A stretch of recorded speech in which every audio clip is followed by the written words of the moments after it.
SG Consultancy Services. Study MBBS in Russia, Philippines, Uzbekistan.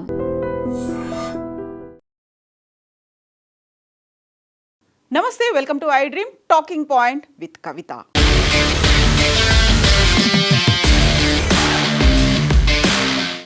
కర్ణాటకలోని హసన్ జిల్లాలో 2 నెలల్లోనే 20 కార్డియాక్ మరణాలు సంభవించాయి. దీని మీద కర్ణాటక రాష్ట్ర CM Siddaramaiah high level committee, expert కమిటీతో ఒక ఎంక్వైరీని ఏర్పాటు చేశారు. దాంట్లో కార్డియాలజిస్టులు కూడా ఉన్నారు. 10 రోజుల్లో ఆ కమిటీ నివేదికని అందజేస్తోంది.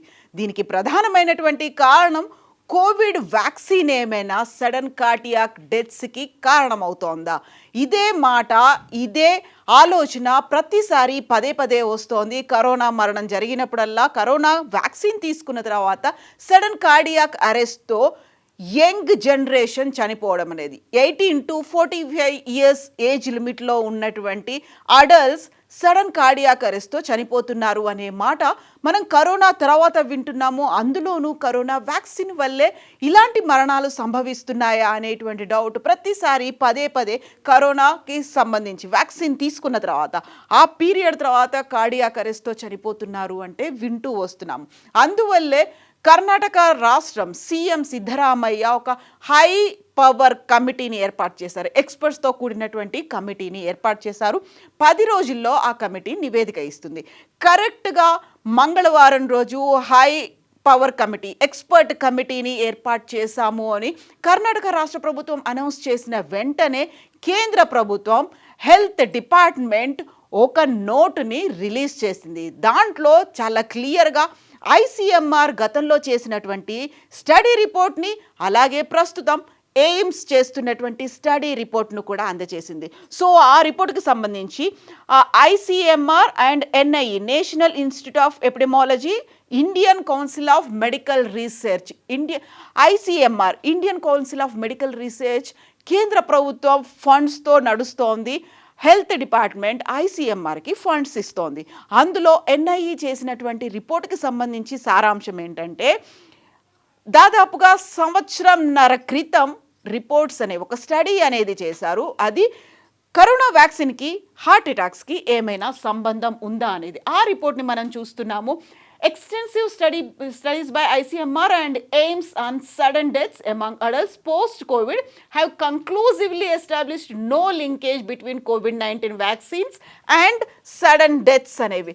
నిజంగా అలాంటి మరణాలు సంభవిస్తున్నాయా అనేది ముందు నుంచి ఉంది కాబట్టి దానికి సంబంధించినటువంటి రిపోర్ట్ని రిలీజ్ చేసింది నిన్న జూలై 2న.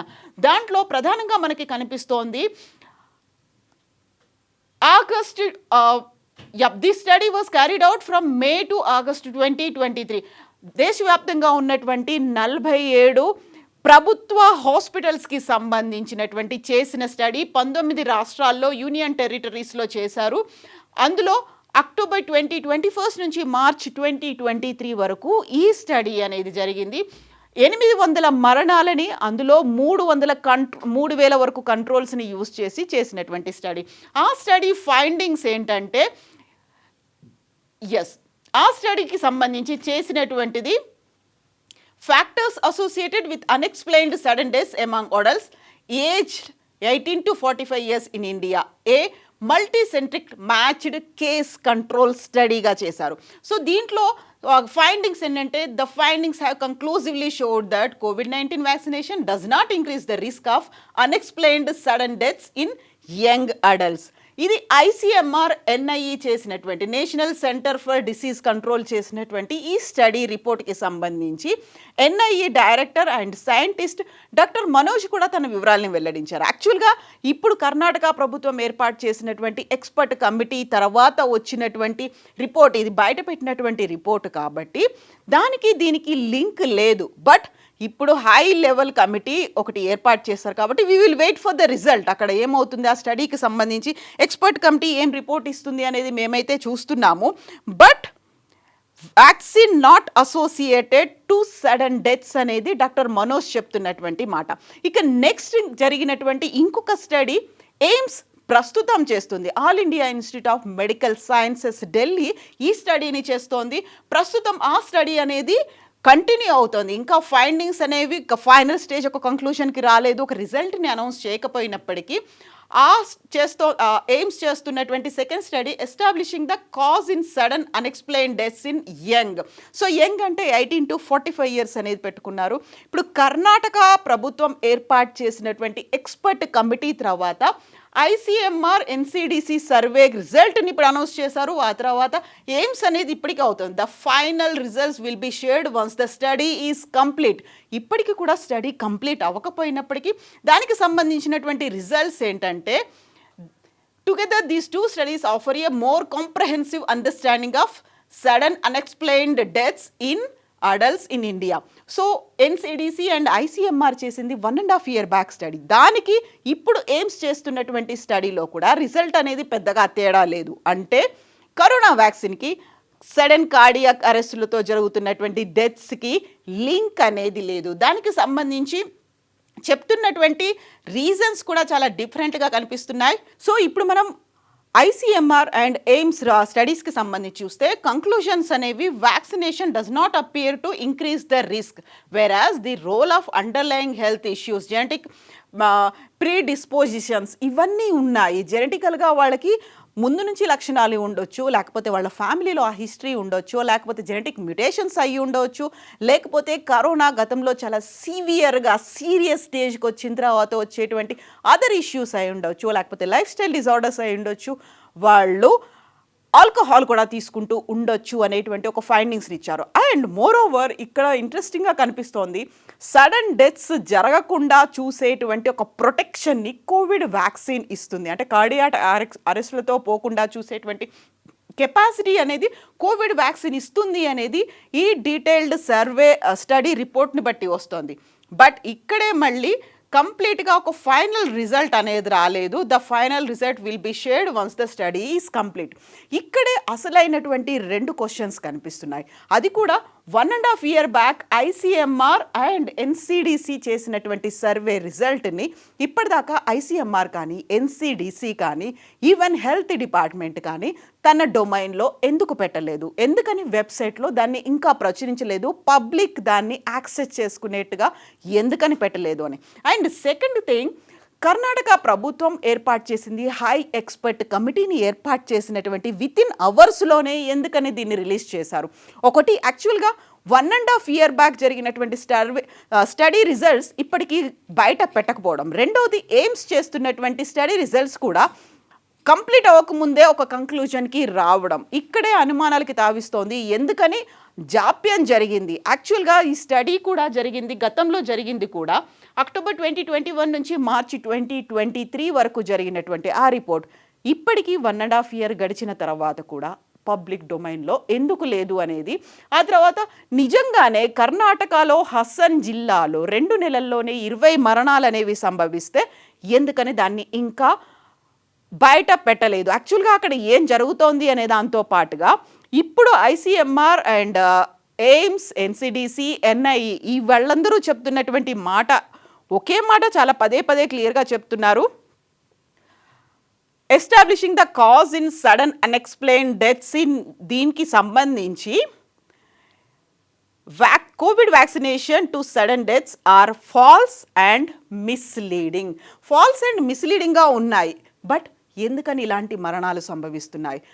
కేవలం హసన్ జిల్లాకి సంబంధించి చూసుకుంటే 2 నెలల్లోనే 20 మరణాలు, అది కూడా 18 నుంచి 45 ఏళ్లలోపు ఒక యంగ్ ఏజ్లోనే రావడం, చనిపోవడం అనేది సో అలార్మింగ్ సిచ్యువేషన్ ఉంది అని కర్ణాటక ప్రభుత్వం చెప్తోంది. దానికి కోవిడ్ రిలేటెడ్గా ఏమన్నా ఉన్నాయని ముందు నుంచి కార్డియాలజిస్టులు కావచ్చు, అదర్ సీనియర్ డాక్టర్లు కూడా కోవిడ్ తర్వాత ఇలాంటి సడన్ డెత్స్ పెరిగాయని, అందరికీ ఆ వ్యాక్సిన్ సూట్ అవ్వలేదు అనడంతో పాటుగా వాళ్ళలో ఇమ్యూనిటీ అనేది ఏమైనా తగ్గిందా, దాంతో పాటుగా సడన్ అరెస్టులు జరగడం, బ్లాకేజెస్ ఏమైనా ఉన్నాయా, వీటన్నిటికీ సంబంధించి బోల్డని అనుమానాల్ని, డిఫరెంట్ ఒపీనియన్స్ని వ్యక్తం చేస్తూ వచ్చారు సీనియర్ డాక్టర్లు, కార్డియాలజిస్టులు.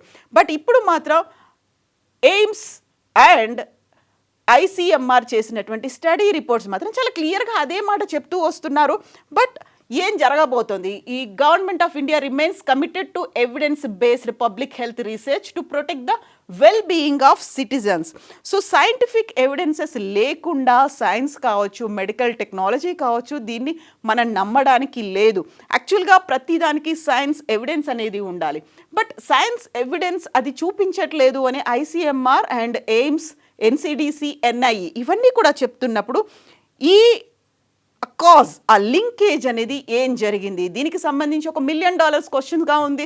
సో మనం హెల్త్ని ప్రొటెక్ట్ చేసుకోవడం, హార్ట్ని ప్రొటెక్ట్ చేసుకోవడం, చాలా సేఫ్గా ఉండడం, at the same time young ఏజ్లో జరిగేటువంటి ఈ హార్ట్ అటాక్స్ నుంచి కంట్రోల్డ్గా ఉండడం, జరగకుండా చూసుకోవడం ఒక మ్యాసివ్ టాస్క్లా మారింది. ఇమ్మీడియట్గా అయితే కేంద్ర ప్రభుత్వం ఉన్నటువంటి అపోహల్ని దూరం చేయడానికి ఒక స్టడీ పెట్టినప్పటికి కూడా దాని పబ్లిక్ డొమైన్లో అందరికీ యాక్సెస్గా ఎందుకు లేదు? జస్ట్ పిఐబి నుంచి ఒక ప్రెస్ నోట్ని మాత్రమే రిలీజ్ చేశారు తప్ప రిపోర్ట్ని ఇప్పటిదాకా ఎందుకని పబ్లిక్ ముందు ఉంచలేదు, ఎందుకని మీడియా సంస్థలకు ఉంచలేదు, ఎందుకని దాన్ని యాక్సెస్ చేయలేకపోతున్నాము? జస్ట్ ఏ పీరియడ్లో ఎక్కడెక్కడ, ఏ రాష్ట్రాల్లో, ఏ యూనియన్ టెరిటరీస్లో ఎంతమంది శాంపిల్స్ తీసుకున్నారు, ఎంతమంది మరణాలకు సంబంధించి కంప్లీట్ ఫ్యామిలీ హిస్టరీ అంతా స్టడీ చేశారా, లేకపోతే దానికి సంబంధించి ఒక మోడల్ అనేది ఉంటుంది, స్టడీకి సంబంధించినటువంటి మోడల్ అనేది ఉంటుంది, ఏ మోడల్లో ఆ స్టడీ చేశారు, వీటన్నిటికి సంబంధించి అయితే వివరాలు రాలేదు. బట్ 10 రోజుల్లో హై పవర్ కమిటీ అనేది, ఎక్స్పర్ట్ కమిటీ అనేది కర్ణాటక హసన్ జిల్లాకి సంబంధించి ఒక రిపోర్ట్ని ఇవ్వబోతోంది. ఆ రిపోర్ట్లో ఏం చెప్పబోతున్నారు? అది కూడా $1 మిలియన్ క్వశ్చన్గా ఉంది. బట్ ఒక సైంటిఫిక్ ఎవిడెన్సెస్ కావాలి కాబట్టి ఎస్, దీనికి దానికి లింక్ లేదు అనుకున్నప్పుడు పబ్లిక్ డొమైన్లో కూడా పెట్టాల్సినటువంటి అవసరం అయితే ఉంది. యాక్చువల్గా మీరేమనుకుంటున్నారు? నిజంగానే లింక్ అనేది ఉందా, లేకుంటే ఫాల్స్ ఇన్ఫర్మేషన్, మిస్లీడింగ్ ఇన్ఫర్మేషన్ని మనం కన్జ్యూమ్ చేస్తున్నామా, దాంతోనే మనం ఇయర్స్ టుగెదర్ దాన్ని క్యారీ అవుట్ చేస్తున్నామా? యాక్చువల్గా కోవిడ్ వ్యాక్సిన్కి సడన్ కార్డియాక్ అరెస్ట్లు, సడన్ డెత్స్, అది కూడా యంగ్ పీపుల్లో రావడానికి కారణాలు ఏమై ఉంటుందని మీరు అనుకుంటున్నారు? కామెంట్స్ రూపంలో తెలియచేయండి. నిజంగా ప్రస్తుతం ఉన్నటువంటి సమాజం దేనికి ప్రయారిటీ ఇస్తుంది? ఆర్థిక సంబంధాల చుట్టూ మాత్రమే తిరుగుతుంది. మళ్ళీ ఎన్నికలంగానే చాలా విరక్తి కలుగుతాను. మంచి అనిపిస్తుంది కదా, లేడీస్ కూడా ఛాలెంజింగ్ జాబ్స్ చేసినప్పుడు చాలా బాగుంటది. ట్రాఫిక్ అసిస్టెంట్స్ గా నియమించిన ట్రాన్స్జెండర్స్ అందరితో సాల్యూట్ చేయించుకుంటున్నారు. ఫుడ్ డెలివరీ ఇవ్వటానికి వెళ్ళినటువంటి డెలివరీ బాయ్ అనిల్ పై కళ్ళ ముందు